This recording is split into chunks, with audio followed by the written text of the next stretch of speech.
President Obama was asked to discuss a bill that passed a Senate committee earlier this year that would allow the family members of individuals who were killed from terrorist attacks sponsored by foreign governments to then sue those former governments. Currently, you are not allowed to do that.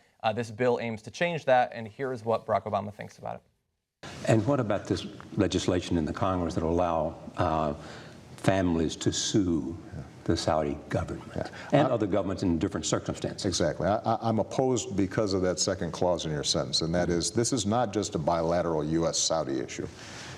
This is a matter of how generally the United States approaches our interactions with other countries. If we open up the possibility that individuals in the United States can routinely start suing other governments, then we are also opening up the United States to being continually sued by individuals in other countries. And that would be a bad precedent, because we're the largest superpower in the world, and we are everywhere, and we are in people's business all the time. And you know, if we are in a situation where we're suddenly being hauled into various courts because of the claim that some individual has been harmed, then that will tie us up, and it could harm U.S. servicemen, U.S. diplomats. There's a lot there. First off, I want to say I like the honesty of President Obama saying there. I want to get a bumper sticker now that says, the USA, we're all up in everybody's business all the time. Everywhere. Everywhere. We are everywhere, and we're in your business, which is certainly true. And so what do you guys think about this?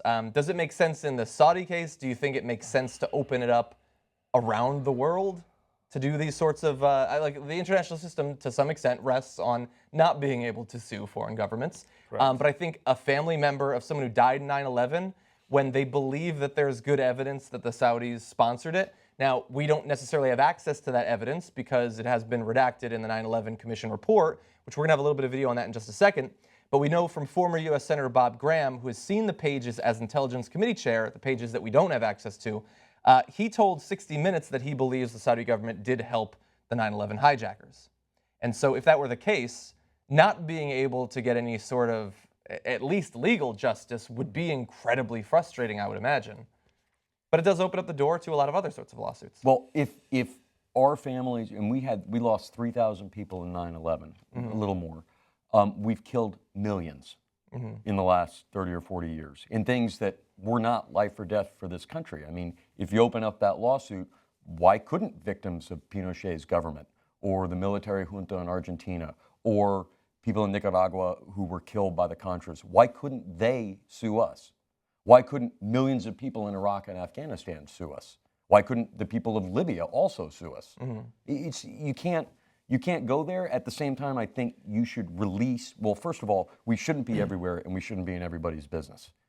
I mean, that's number one. Yeah. Because we've lost sight of anything for our own country. It's like we're propping up this empire that the majority of Americans really don't support, don't want to be a part of, and because, look, we were originally a revolutionary country, not an empire, and we've given up any revolutionary beliefs we ever had in the last 30 or 40 years to maintain this hegemony over a large part of the globe. But at the same time, I mean, look, I think the 28 secret pages should be released. Why wouldn't they be released? It's been a long time. The American people have a right to know that one of our allies, quote unquote allies, that we give millions of dollars to, that we support in bombing women and children in Yemen, that we support in spreading their poisonous ideology. Why don't we, the American people, get to see what they really did to us? Right, and I think that goes to the heart of it, and I 100% agree with you. I think suing them, the point about suing the Saudi government is more, listen, you can't get restitution for the loss of a loved one, okay? I'm not even going to get into that. But I think it's more about finding the truth, and I think that's what it goes to. So I think it's about those 28 pages. I think it's about, I don't know if you guys saw, there was an operative, an Al-Qaeda operative who had a flight certificate, who trained with some of the 9/11 hijackers, who didn't actually take part in the 9/11 attacks, but he had a flight certificate that was found in a Saudi embassy envelope that was found in a cache of documents that recently got released. And it denotes the fact that the Saudi government, the Saudi embassy in Washington, D.C., was either facilitating or had a hand in helping these guys. So it's that kind of paper trail. That didn't get a lot of publicity, but it's something that has come out, and it shows other links. Osama bin Laden's half-brother was stationed at the South, and I'm sure the viewers will know 101 other instances far better than I could in terms of those links. The paper trail, yeah. The paper trail. I think declassifying those 28 pages, it would be so incendiary, because we do go, your comment goes right to the heart of it. There is that paradoxical relationship between Saudi Arabia and the United States, and the West, not just the United States, the United Kingdom as well.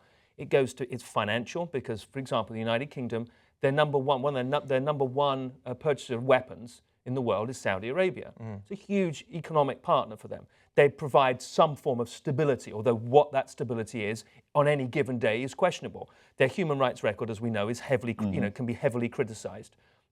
The fact that they have Wahhabism, which is a very strict interpretation of Sunni Islam, arguably the foundation for a lot of the jihadism that we see in the world. Again, it's that paradoxical relationship that we have. I think declassifying those 28 pages would completely decimate that relationship and give you where do you go then? Because you're one stable force. It's almost like the better the enemy that you know.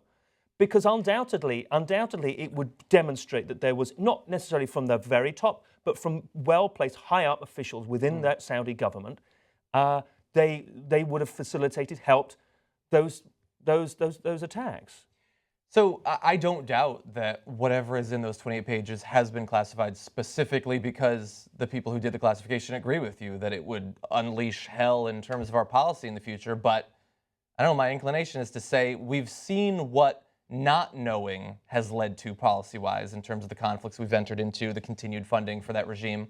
And I feel like it would have been nice day one, but certainly after all this time, I think that the American people deserve to pick their leadership based on policies, based on information, and not knowing, should we be supporting this group? To what level have they been supporting not just Al-Qaeda then, but other groups that might still be operating? I feel like we have to have that information.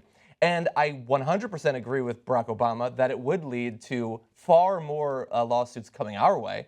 I mean, I think you could make the case for Pinochet and the other regimes that have been overthrown, but certainly every family of every drone strike that has killed civilians would instantly lodge lawsuits.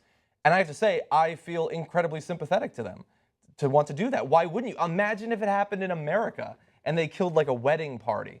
And we've seen there's no official confirmation, but there's information that says that we have done payouts to these groups in a lot of cases, in several thousand cases, which is, I guess, a stand-in for justice. I don't know, I feel like we have to have access to that information. They've been able to run amok across the world for 15 years as a result of those attacks. And at various points, candidates have tried to change our direction. And not having that information, it's difficult to get the American people to go along with you. And if it did lead to us fundamentally changing our relationship with Saudi Arabia or other parts of the world, maybe we're due for it. I think we're way overdue. And the fact that the American people can't judge, they can't judge what we're doing. It's not even top secret stuff. We were attacked by members of a foreign country who were part of the government. And they were part of the royal family. And that we hid it to support these people is unbelievable. That we'd classify. I mean, how can you make a decision in a republic if you don't know what you're doing? Yeah.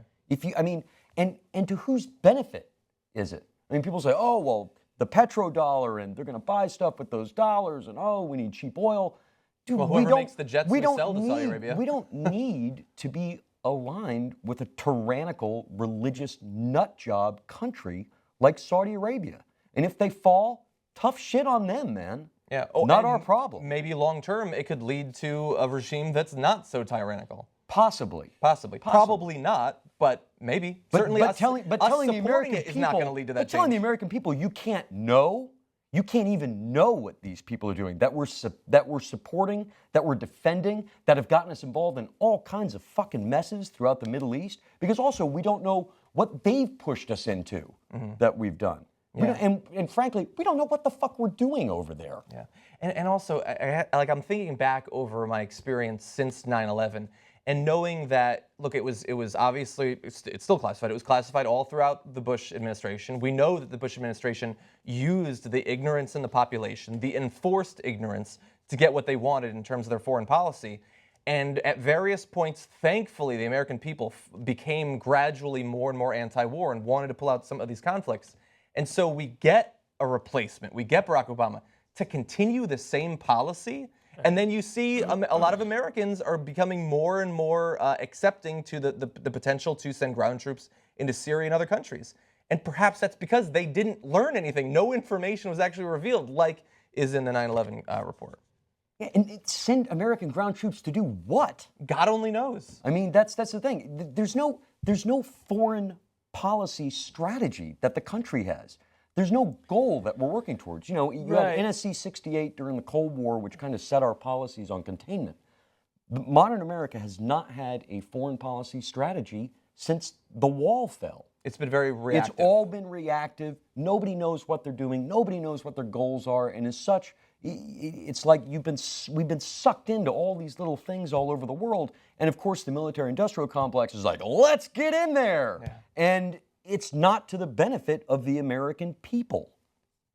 No, but I still feel that his stated argument, Obama's stated argument, that it would open up if you undo the foreign immunity principle and allow other countries to sue other countries. I think, yes, that obviously is true, but I still do think, my gut feel tells me is these 28 pages are so destructive or so problematic that is still one of the underlying factors. I think he was I felt he was disingenuous with that because, to your point, he has continued that policy of classification, of keeping those documents classified for a very, very good reason. Yes. And I think it's just too frightening with everything that you've said, that it's lacking, it lacks any kind of focus. It lacks any strategy. It's all over the show. To then remove one of those pillars, it makes it even, and that pillar being Saudi Arabia, as toxic and as distasteful as that partnership is, with everything that goes with that.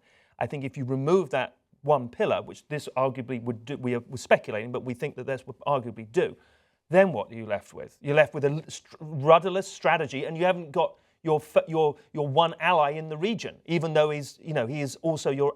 I don't know. I just think it throws it into even greater chaos. Well, I think the U.S. needs to pull back from the rest of the world. We're spending blood and treasure to do what? To keep a bunch of despots in power?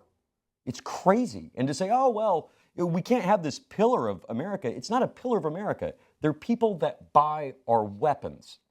They share no common values with us whatsoever. The fact that their first instinct is to threaten us by dumping treasury bills. I mean, dude, dump the treasury bills. You'll get penny on the dollar for them if you dump that money at once. I don't want you to think. Sorry, yeah, you're right. That's fair. That's a fair comeback. I don't want you to think that there's a pillar. I mean, a strategic partner, as incompatible as we may well be on every level.